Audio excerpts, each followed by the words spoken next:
டிட்வா சூறாவளியால் காணாமல் போனவர்களை தேடும் பணிகள் நாட்டின் பல்வேறு பகுதிகளில் தொடர்ந்து முன்னெடுக்கப்பட்டு வருகின்றன. இருப்பினும் நிலவும் கடும் மழை காரணமாக கேகாலை மற்றும் நுவரெலியா போன்ற மாவட்டங்களில் தேடுதல் நடவடிக்கைகள் தற்காலிகமாக பாதிக்கப்பட்டுள்ளதாக அரசு அதிகாரிகள் தெரிவித்துள்ளனர். கேகாலை மாவட்டத்தில் காணாமல் போனவர்களை தேடும் பணிகள் மழை காரணமாக தற்காலிகமாக நிறுத்தப்பட்டுள்ளதாக மாவட்ட செயலாளர் தேசப்பிரிய பண்டார தெரிவித்தார்.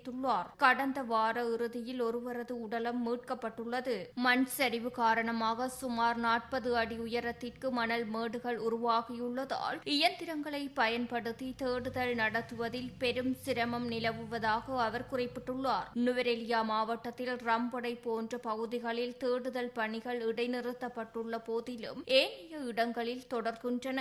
கடந்த வார இறுதியில் தலையற்ற நிலையில் உடலம் ஒன்று மீட்கப்பட்டுள்ளது. சூறாவளி தாக்கி ஒரு மாதத்திற்கு மேலாகியுள்ளதால் இனிவரும் காலங்களில் மீட்கப்படும் உடலங்களை அடையாளம் காண்பது கடினமாக இருக்கலாம் என அதிகாரிகள் அச்சம் வெளியிட்டுள்ளனர். அனர்த்த முகாமைத்துவ நிலையத்தின் தற்போதைய தரவுகளின்படி டிட்வா அனர்த்தத்தினால் உயிரிழந்தவர்களின் எண்ணிக்கை 648 அதிகரித்துள்ளது. மேலும் 174 பேர் இன்னும் காணாமல் போனவர்களாக பட்டியலிடப்பட்டுள்ளனர்.